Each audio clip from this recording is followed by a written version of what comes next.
speaks about gender equality. The way the school itself puts up these situations, not like, oh, every now and then there's going to be a boys versus girls quiz. You are creating gender. You are creating that stereotype. So schools also have parts to play when it comes to not stereotyping. So that's what they are trying to say there. So school is a secondary socialization. So school also should take part, not just leaving it for parents. Parents will do most of it, but the children will not stay virtually every day with the parents. They stay outside too. So the peer group, the school, the workplace, the environment also should ensure that there's gender equality. So now, main agencies of socialization. We have the families. So the family is usually the main agency of socialization throughout childhood and arguably beyond. There are many types of families, so the experience of children can be very different. The mother is normally the person who has most contact with and is most important to the child. So the nature of the relationship between mother and children is crucial. Many mothers now return to work when their child is old enough to be cared for by others. In modern industrial societies, many children spend most of their early years in a nuclear family of mother, father, perhaps one or two siblings. Others are brought up by only one parent or by both biological parents and step-parents or adoptive parents. The social class and ethnicity of the family are also important. Children pick up the language and behavior of their parents and others in the family and internalize them so that they become part of who they are. Families continue to act as agencies of socialization throughout childhood and into adulthood. So we already know that socialization involves bringing that child up into how to behave in the society, which could be that primary socialization or secondary socialization. So agencies of socialization, one of the agencies of socialization is the family. So it is in the family that the child will learn how to behave. So that means most of the time, the child will imitate the parents, what they do, how they behave, how they speak, how they talk, how they address people. Then that is what they do going out. So most of it is going to be like the child will learn the first stage of attitude or behavior from the family, which is the parents. Do you understand? So people around you, your parents, your brothers, your cousins, your uncles, these people, you will learn from them because they are part of your family. So from the nuclear family to the extended family, they are all part of family, which is part of socialization. Do you understand? 2, education system.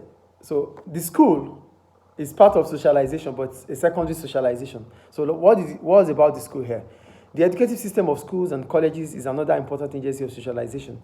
Children learn the formal curriculum, but they also learn the behavior expected of them and the organization of the classroom and the school. This is a hidden curriculum described on the previous page. In modern industrial societies, many children now attend nursery schools and other preschool institutions where they begin to learn these things. In traditional societies, education is more informal and is carried out by adult members of the family and community. So the school is also part of the socialization. It's secondary, yes, we know. But both the hidden curriculum and the school curriculum will be learned in the school. When you learn how to, sometimes I tell my students, like, how is your classroom dirty? How is your classroom untidied?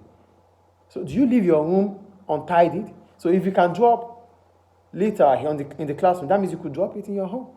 So even if it doesn't have that opportunity to learn that from home, it's been learned in school. So I told them already, you don't do this. You keep your room, your school classroom tidy, the way your room should be tidied. It's an hidden curriculum. It's not what we should. It's not like there's a book for that, but it is moral. So the school and home will be part of what the child will become. Yes. Do you understand? So both the hidden curriculum, like moral, and the school curriculum, we will learn in school. So the school is not just going to teach you books. It's going to teach you how you behave, how you comport yourself in the society. So most of the time they could ask you, why are you behaving like this? Oh, which school are you going to? They could ask because of the way you portray yourself outside. Like, wow, what's the name of your school? because they saw some attitude in you that might not be seen in others.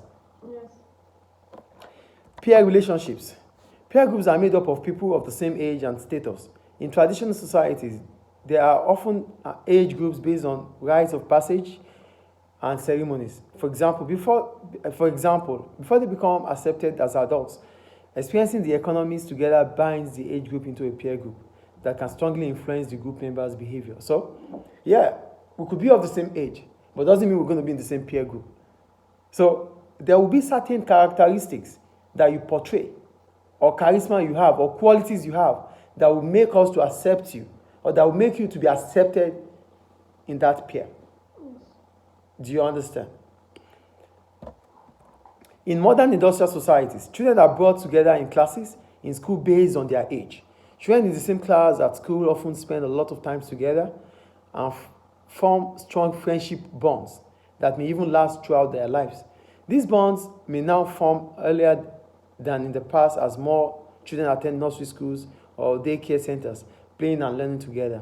So, schools, because you are in a class, you are going to be in that class because when we are debating about nature and nurture, what we could use to put the case up or to put the case forward is what we call determinism. So we use determinism to discuss nature and nurture. So, who are those determinists? They are sociologists too. What do they say? On the nature side of the debate, social biologists argue that all social behavior is directed by natural instinct or biological drives. We have known for many years that aspects of our appearance, such as eye color and hair color, are determined by the genes encoded in our cells and are therefore inherited. The nature theory takes this a step further and argues that more abstract traits such as intelligence, personality, aggressiveness, and sexual orientation may also be inherited. Some of the traits that social biologists have said may be biologically determined are. So before we talk about it, so what they're saying is, yes, the color of the eyes, the color of our hair could be based on our gene. That means we inherited them. But for social biologists, they feel it is more to that. So they feel intelligence can be inherited. They feel aggressiveness can be inherited. Do you understand? That's what they are trying to say here, that there are other things that we can inherit. So our personality can also be inherited. Do you get it? So let's see what they say. They said biologically determined are one, criminal behavior. There may be a genetic predisposition that violent aggressiveness or rule-breaking behavior in that gene, in that family. That's the nature of the family. They are used to behave that way. Intelligence. There may be a genetic component of intelligence. Like people can inherit being intelligent. 3, sexual orientation. Whether people are heterosexual, bisexual, or homosexual may be determined by their genes. Like, he's doing it, she's doing it, because that is what they used to do. So social biologists argue that humans, like all living things, have evolved through the process of natural selection, in which traits that help survival are more likely to be passed on to the next generation. That's gene. Gene means a trait that will be passed from parents to the offspring.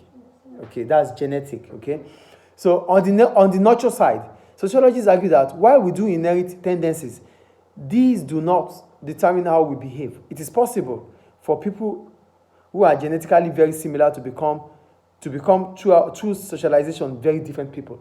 So, yes, it could be the nature, it could be the gene, or it could be part of the society that makes them. It is a criminal family. They are criminal in nature. You understand? But the society can nurture you to make you behave differently. That is the difference between nature and nurture. Nature is what we inherit. Nurture is what we are being taught, which is part of our socialization. Do you understand the difference now?